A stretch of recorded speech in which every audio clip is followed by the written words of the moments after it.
Lutter contre le trafic de stupéfiants et la criminalité organisée est une nécessité.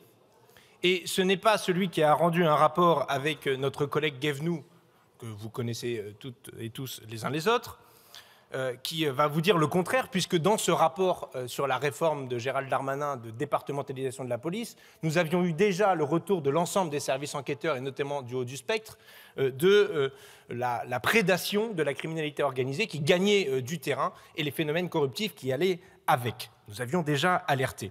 Et c'est une évidence pour tout le monde que le crime soit réprimé. La question, c'est bien comment, avec quels moyens, de quelle manière. Nous présentons cette motion de rejet préalable car ce texte ne prévoit pas de réprimer efficacement et qu'il n'y a pas vraiment besoin de la loi pour être plus efficace. J'y reviendrai. C'est surtout une question de moyens. Deuxièmement, ce texte de loi comporte des articles qui sont extrêmement problématiques du point de vue des libertés fondamentales, des libertés publiques, voire, et là je m'adresse particulièrement au ministre Retailleau, de l'état de droit. Je sais qu'il ne l'affectionne pas particulièrement. Et troisième élément, ce texte, il y a dedans une politique publique intégralement absente et qui devrait pourtant être complètement présente, notamment pour lutter contre la consommation de stupéfiants, à savoir la prévention. Je sais bien que pour beaucoup d'entre vous, la prévention est un gros mot. Pour nous, c'est un objectif, car la prévention, elle est efficace. Et c'est bien ça le sujet, l'efficacité. Alors énumérons, regardons d'un peu plus près. Il n'y a pas besoin de changer la loi pour être plus efficace.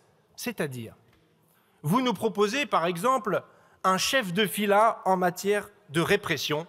C'est déjà le cas. L'OFAST est chef de file sur la lutte contre le trafic de stupéfiants. L'Office central de lutte contre la criminalité organisée, qui porte déjà le nom qu'il porte, est déjà chef de file sur la criminalité organisée. L'Office central de répression de la grande délinquance financière est chef de file sur son propre domaine.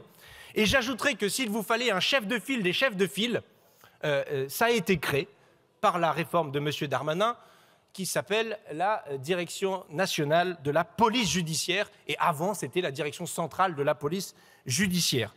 Donc tout ça existe déjà. Il n'y a pas besoin de la loi pour le changer.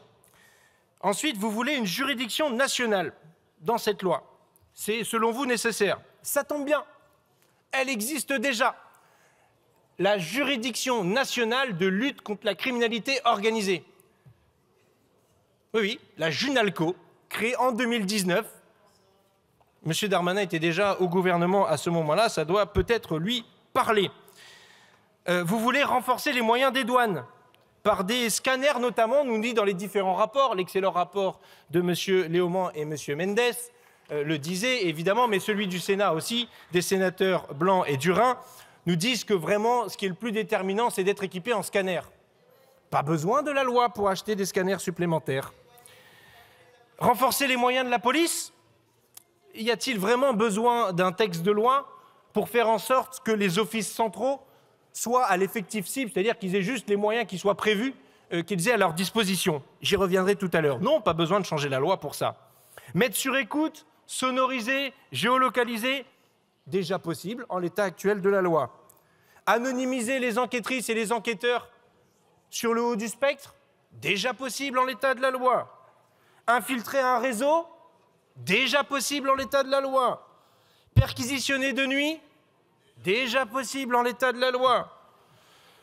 Mettre à l'isolement les prévenus ou les condamnés dans le cadre d'affaires de trafic de stupéfiants, déjà possible en l'état de la loi. Saisir l'argent sale des trafiquants, déjà possible en l'état de la loi. Mais alors pourquoi est-ce que ce ne serait pas juste de la communication politique, justement pour masquer votre incurie gouvernementale dans cette lutte contre la criminalité organisée depuis au moins 7 ans? Avant, c'en était d'autres, mais depuis 7 ans, c'est bien vous et vos amis qui sont au pouvoir et qui n'arrivent pas à lutter efficacement. Alors on va regarder un petit peu plus dans le détail, sur des points qui nous intéressent particulièrement. Évidemment, qui dit lutte contre la criminalité organisée et le trafic de stupéfiants, dit police judiciaire. Des enquêtrices et des enquêteurs rompus à la procédure, déterminés dans leurs investigations et en nombre suffisant. Alors, il se trouve que, bon, en nombre suffisant, on repassera. Déjà, avant, ce n'était pas génial, puisque quand j'ai rendu le rapport de 2023, le ministre Darmanin lui-même expliquait, quand il était à l'intérieur, qu'il manquait 5000 officiers de police judiciaire pour être à peu près en regard des besoins. Les 5000 n'y sont pas, n'y sont toujours pas. Et c'est même le contraire, puisque sur l'ensemble de la filière judiciaire, donc les officiers de police judiciaire et les autres, ceux qui ne sont pas officiers de police judiciaire, qui sont juste agents de police, et les personnels qui concourent à leur mission, je le dis pour le ministre Retailleau, puisqu'il ne sait pas où trouver l'information dans les bleus budgétaires, mais dans les bleus budgétaires, tout ça, c'était l'année dernière 46 745 équivalents temps plein. Bleu budgétaire pour le budget 2025, 41 664 équivalents temps plein. Un peu plus de 5000 agents en moins sur la filière judiciaire. Alors on nous explique qu'on aurait mal calculé, mal compris, etc. Mais ces 5000 en moins, ils sont bien en plus dans d'autres cases, dans d'autres colonnes, sur l'ordre public et la sécurité publique. Et pour cause, l'objectif était bien de faire place nette. Pourquoi je vous parle de place nette ?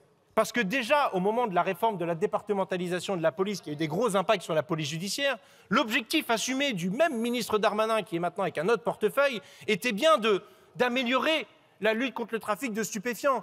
Il a d'ailleurs déclaré devant la commission d'enquête de messieurs Blanc et Durin, il leur a dit, j'ai noté la citation,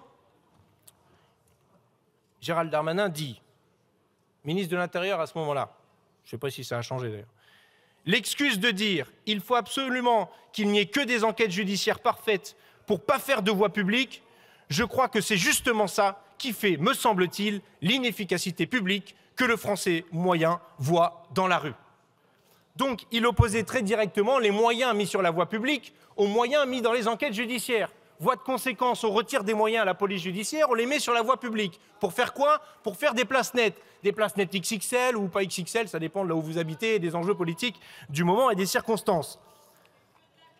Et alors, il y a eu des places nettes, mon collègue Antoine Léaumont y reviendra, et finalement, vous revenez quand même avec un texte de loi sur le narcotrafic. On s'est dit, mais à quoi ça a servi tout ça ? Est-ce que ça n'a donc pas fonctionné ?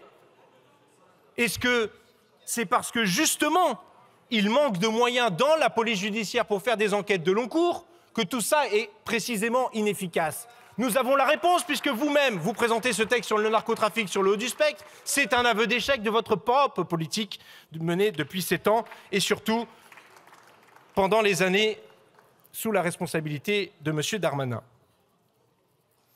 Alors ça, c'est pour la police judiciaire. Mais sur l'économique et financier, c'est pas mieux. J'avais déjà rendu un rapport avec Jacques Maire à l'époque, pour ceux qui s'en souviennent, en 2018, puis en 2019, sur la lutte contre la délinquance économique et financière. Qu'est-ce que nous avions observé ? Une filière d'investigation, des enquêtrices et des enquêteurs trop peu formés et en nombre insuffisant. J'avais auditionné à l'époque l'Office central de lutte contre les infractions financières et fiscales. Et cet office était à 70 agents au moment où on les a auditionnés. Ils nous disaient eux-mêmes que pour atteindre l'objectif cible, c'était d'être à 90 agents. Alors les recrutements ont été faits à la va-vite, puisqu'on avait mis l'attention politique sur le sujet. Qu'en est-il aujourd'hui en 2025 ? Ils sont 74. Waouh !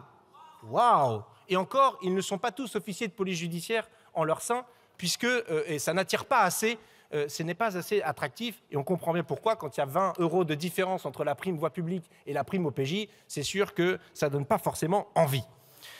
Et alors, ça, c'est l'Office central de lutte contre les infractions fiscales et financières, mais alors l'Office central de répression de la grande délinquance financière, qui sont spécialisés dans les circuits de blanchiment. Et vous entendez tous les jours à la télé, il faut taper au portefeuille les trafiquants. On l'a encore entendu tout à l'heure. Combien sont-ils, ceux-là ? 62 pour la France entière. Et c'est avec ça que le PNACO, le parquet national anticriminalité organisée, va fonctionner. On se pince. Finalement, ce sera des enquêtes sans enquêteurs et enquêtrices. Et c'est bien ça le plus problématique. Quant à l'Agrasc, l'agence de gestion et de recouvrement des avoirs saisis et confisqués, les moyens se sont améliorés. Et d'ailleurs, avec ces moyens qui se sont améliorés, les saisies et les confiscations ont été en nombre supérieur. Et les rentrées pour l'État aussi. Je me demande bien ce qu'on attend pour libérer les vannes, pour recruter davantage de fonctionnaires dans ces services-là, vu combien ils rapportent par agent. Vraiment, vous qui cherchez des milliards à tire-larigot par ici ou par là, c'est le moment de mettre le paquet là-dessus. Mais il n'en est pas question, évidemment, avec ce texte-là, puisqu'il ne s'agira pas de moyens. Finalement, j'en viens au parquet national anticriminalité organisée, puisqu'il semble y avoir une forme de consensus en disant « oui, mais c'est quand même bien, on va concentrer les moyens, etc. » Bon. Alors, il faut savoir que dans le cadre de la JUNALCO, la Juridiction nationale de lutte contre la criminalité organisée, il y a en regard, en miroir, un parquet national anticriminalité organisée, et cette fonction est remplie par le parquet de Paris.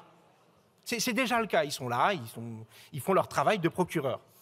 Mais tout ça est mis sous la coupe plutôt des magistrats du siège, avec les JIRS, ces juridictions interrégionales spécialisées, donnant davantage de garanties pour une justice qui soit efficace et respectueuse des droits et libertés. Mais il nous faut absolument un PNACO, nous dit-on. Alors, au-delà des problématiques auxquelles nous serons évidemment confrontés à la mise en place de ce PNACO, il ne faudra pas raconter d'histoire. Pendant les premières semaines, voire les premiers mois, ça ne va pas fonctionner comme on l'espère. Le temps que les gens prennent leur dossier, que les magistrats prennent leur poste en tant que tel, il va y avoir un peu de cafouillage. Ça, il faut le savoir, il faut en être conscient, comme toute réforme. Mais ce n'est peut-être pas le moment de faire du cafouillage sur la lutte contre la criminalité organisée. Mais enfin, passons. En réalité, il y aura aussi des problèmes d'absorption des moyens, et pas dans le sens où vous l'entendez, monsieur le ministre. Ce n'est pas des moyens des JIRS qui seront aspirés par le PNACO. De toute façon, il y a trop peu de moyens pour aspirer quoi que ce soit en l'état actuel des choses. Donc vous ne pourrez que renforcer les moyens, vous n'avez pas d'autre solution de toute façon. Mais c'est surtout que tout va être aspiré pour lutter uniquement contre le trafic de stupéfiants. Parce que la copie initiale, ce n'était pas la criminalité organisée. C'était uniquement le stupéfiant, le narcotrafic. C'était uniquement ça. Évidemment, vous vous êtes fait agripper par la Manche par vos services respectifs, que ce soit à Vendôme ou à Beauvau, où on vous a expliqué qu'il y avait quand même des ramifications entre les uns et les autres et qu'on ne pouvait pas lutter que contre les uns et pas contre les autres. Mais à la fin, votre objectif, c'est celui-là, parce que c'est un objectif de communication. Et quelle est la véritable plus-value d'un PNACO par rapport à la JUNALCO? C'est ça la question. Quelle est la plus-value si rien d'autre ne bouge et si on renforce quand même les JIRS? C'est un objectif de communication politique, point barre, et de remontée d'informations sur les enquêtes en cours. Que le ministre soit le premier informé d'une enquête qui se passerait n'importe où sur le territoire pour ensuite faire le tour des plateaux télé et jouer les cow-boys. Voilà l'objectif. Or, la justice, ce n'est pas le spectacle. Ce n'est pas le spectacle. Vraiment, monsieur Darmanin, finalement, désolé, ça tombe sur vous, mais finalement, vous étiez avant à Bercy. Les scanners qui manquent aujourd'hui, c'est vous. La réforme de la police judiciaire, c'était vous. Les amendes forfaitaires délictuelles pour les consommateurs qui ne fonctionnent pas, c'est vous. Le logiciel XPN qui ne fonctionne pas pour les policiers, les enquêtrices, les enquêteurs faire leurs enquêtes, c'est vous aussi. Finalement, pour sortir du piège du narcotrafic, il vaudrait mieux sortir Darmanin du gouvernement. Ce serait peut-être plus efficace. Finalement, ce texte met aussi en cause les principes fondamentaux, la surveillance algorithmique qui a montré son inefficacité, y compris dans la lutte contre le terrorisme, la volonté d'accéder aux conversations cryptées alors que de toute façon, ce ne sera pas possible, le renseignement qui vient dans les enquêtes, le dossier coffre où, en plus, cerise sur le gâteau, on nous explique que les avocats seraient potentiellement des complices de ceux qu'ils défendent, la loi du soupçon pour les interdictions de paraître, et j'en passe. Finalement, tout ça charrie bien des problématiques que vous avez effectivement avec l'état de droit, sans parler de vos narco-prisons, où la dignité humaine est finalement une variable d'ajustement. Et je le dis très solennellement, la dignité humaine ne se négocie pas. Parce que nous, contrairement aux criminels, nous n'utilisons pas les mêmes armes qu'eux. C'est ça la force de la République et de l'état de droit. C'est ne pas s'avachir à des comportements comme cela. Quant à l'étanchéité que vous pensez avoir en prison, franchement, vous rêvez. Tant que vous n'aurez d'ailleurs pas réglé la surpopulation carcérale, il serait peut-être temps de mettre en place un mécanisme de régulation carcérale. Ce serait bien plus efficace pour le pays. En conclusion, je résumerai ça d'une phrase, pour ne pas oublier non plus M. Retailleau, que sortir le pays du piège du narcotrafic. Je pense qu'il faudrait plutôt sortir le pays du piège de votre politique inefficace et dangereuse. Merci.